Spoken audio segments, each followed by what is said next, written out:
Chief election commissioner की मुद्दत मुलाजमत के बाद जो कि बेसिकली 26 जनवरी को उनकी मुद्दत मुलाजमत मुकम्मल हो रही थी, उसके ऊपर अब मुशावरत आज होने के प्लान बन रहे हैं जून में। ऐसा क्यों, इतने अरसे बाद क्यों वज़ीर आज़म साहब ने ये फ़ैसला किया कि भाई अब जून में जाकर उनको एक नया चीफ इलेक्शन कमिश्नर चाहिए और दीगर तैनातियाँ भी करनी है? डिले नहीं हो गया बहुत ज़्यादा? जी देखिए, इसमें डिले की भी एक गुंजाइश रख दी गई थी कि अगर ये टाइमली शुरू नहीं होता तो उसके फिर आईनी रिक्वायरमेंट्स क्या होंगी, उस गैप को फिल कर दिया गया था। बहरहाल एक प्रोसेस है जो आइन में दिए गए मैकेनिज़्म के मुताबिक शुरू हुआ है।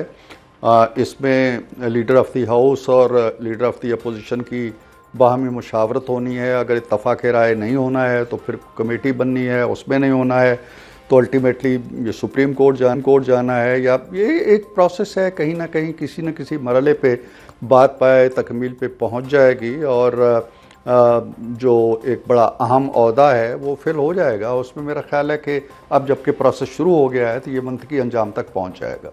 ठीक है। अच्छा साहब, इसमें एक कैच है और वो कैच ये है जिसके हवाले से कुछ चीज़ समझ में नहीं आ रही और आप ही हमें और नाजरीन को समझाएंगे कि वज़ीर आज़म शहबाज शरीफ साहब ने दावत तो दी है अपोजिशन को, लेकिन उस अपोजिशन लीडर को दावत दी है जिसके खिलाफ उन्हीं की जमात का जो स्पीकर कौमी असम्बली है उनकी जानिब से एक जिसको हम कह लें रेफरेंस जो है वो दायर की हुई है। तो वो किस माइंड सेट से आकर बैठेगा और मुशावरत करेगा? ऑल्दो कि उन्होंने अग्री कर लिया है और वो राज़ी हैं मुशावरत के लिए, लेकिन वो क्या माइंड सेट होगा जिस पर कि दोनों फरीकैन बैठ कर बात करेंगे? एक नाअहल कराना चाहता है, दूसरा नाअहल शायद हो जाएगा। देखिए, ये सवाल तो मेरा ख्याल है कि बराए उमर अयूब साहब से पूछा जाना चाहिए कि वो किस माइंडसेट के साथ जाएंगे। लेकिन मैं तो जो कहते हैं खुशफहमी रखता हूँ और मैं समझता हूँ कि कितनी ही नाअहली की तलवारें लटका दी जाएं किसी शख्स पे, अगर वो एक अपोजिशन की जो कि भारी अपोजिशन है उसकी नुमाइंदगी कर रहा है, उसकी तर्जुमानी कर रहा है, उसकी सरबराही कर रहा है, तो उसमें इतनी सख्त और ताकत होनी चाहिए कि वो हक़ और सच की बात कहे। वो अगर किसी को समझता है कि ये इस मनसब का अहल नहीं है तो वो बिल्कुल अहल ना कहे सिर्फ इसलिए कि मेरी नाअहलियत दूर हो जाएगी। तो मैं तो उमर अयूब साहब के बारे में अच्छा तासुर रखता हूँ। मेरा ख्याल ये है कि वो किसी दबाव में नहीं आएंगे, वो किसी इस तरह के खेल में नहीं आएंगे कि मैंने ये किया तो मेरी नाअहलियत हो जाएगी। आपको भी उन पे यकीन रखना चाहिए, मुझे भी है, और आप देखिएगा कि वो इस तरह के किसी खौफ का शिकार हुए बगैर अपनी नुमाइंदगी करेंगे, अपने लीडर की हिदायत के मुताबिक करेंगे। ठीक है, चाहे हुकूमत उनका कितना ही मुश्किल इम्तिहान क्यों ना लेती रहे, ऐसा है? मेरा ख्याल नहीं है शिफा। जो सीजन्ड पॉलिटिकल लीडर होते हैं, नंबर एक होता है कि पार्लियामेंट के अंदर किसी कोने में बैठा हुआ है, एक है जो एक अच्छी खासी बड़ी पार्लिमानी पार्टी की नुमाइंदगी कर रहा है, तर्जुमानी कर रहा है, लीडर है वो उसका। देखिए ना, दो ही लीडर होते हैं ना, एक लीडर ऑफ द अपोजिशन है, एक लीडर ऑफ द हाउस है।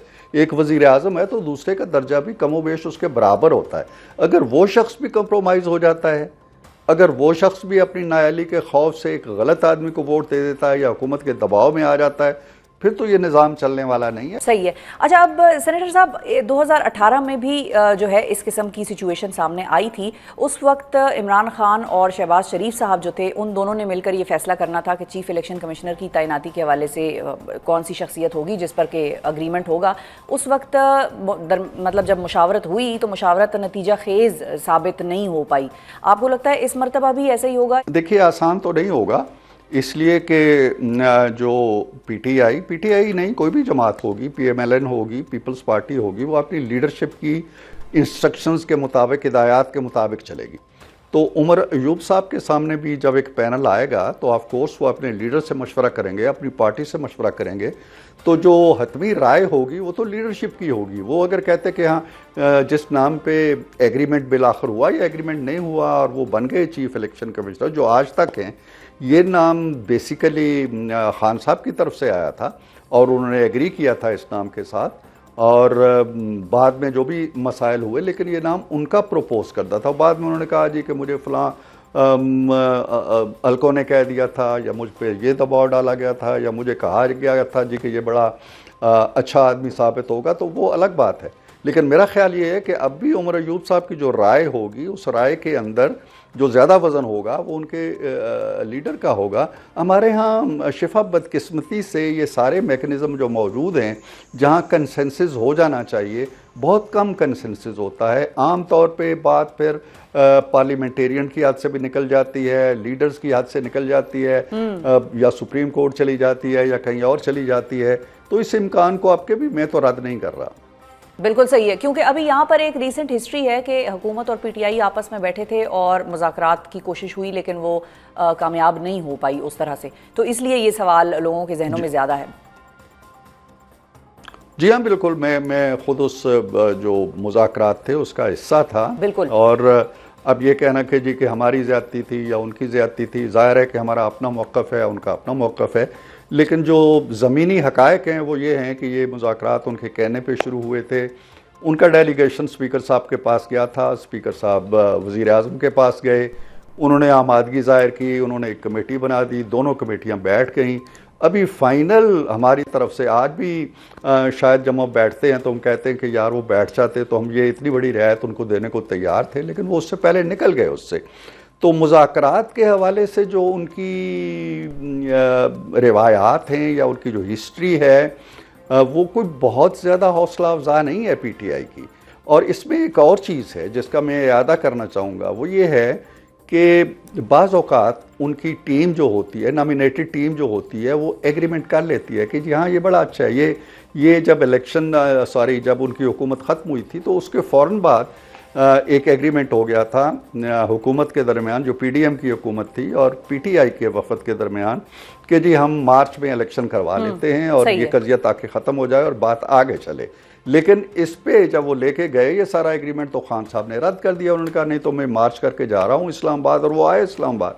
तो कहने का मतलब ये है कि यहाँ अगर उमर अयूब साहब शायद मान जाएं और कहें जी हाँ ये नाम ठीक है, और वो वहाँ जाएं तो वो कहें जी कि नहीं ये तुमने क्यों माना है, तो मुझे गुमान यही है कि ये बात जो है ये इस पहले मरहले में तय ज़रा मुश्किल से इशाद होगी। ठीक है, फंस जाएगी। अच्छा, चूंकि आपने खान साहब का जिक्र कर दिया, अगला सवाल भी मेरा बड़ा एक दिलचस्प डेवलपमेंट हुई है उनके हवाले से। इमरान खान साहब ने पार्टी चेयरमैन के ओहदे के बजाय अब अपने लिए एक जो ओहदा सिलेक्ट किया है वो है पेट्रन इन चीफ, इसका इंतखाब किया। जबकि 2017 की अगर हम बात करें तो उस वक्त जब ताहयात नाहिली हुई थी नवाज शरीफ साहब की, उसके बाद उन्होंने भी पार्टी कायद का ओहदा अपने लिए चुना था।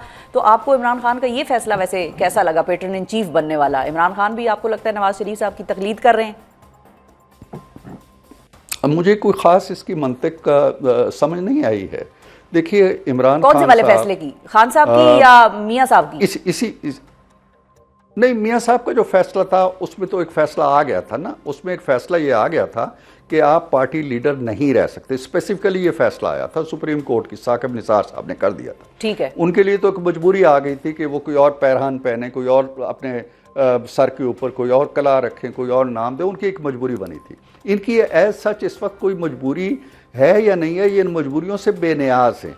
देखिए मुझे नहीं मालूम कि कोई आदमी कन्विक्टेड हो, चाहे वो कन्विक्शन उसकी ठीक है या गलत है, लेकिन वो कन्विक्टेड हो, वो जेल में पड़ा हुआ हो, वो रोज़ जो है वो 2-2, 3-3 सफ़ों की ट्वीट्स भी कर रहा हो, मुज़ाकरात अपना जो सहाफ़ी हैं उनसे मुलाकातें भी कर रहा हो, बातें भी कर रहा हो।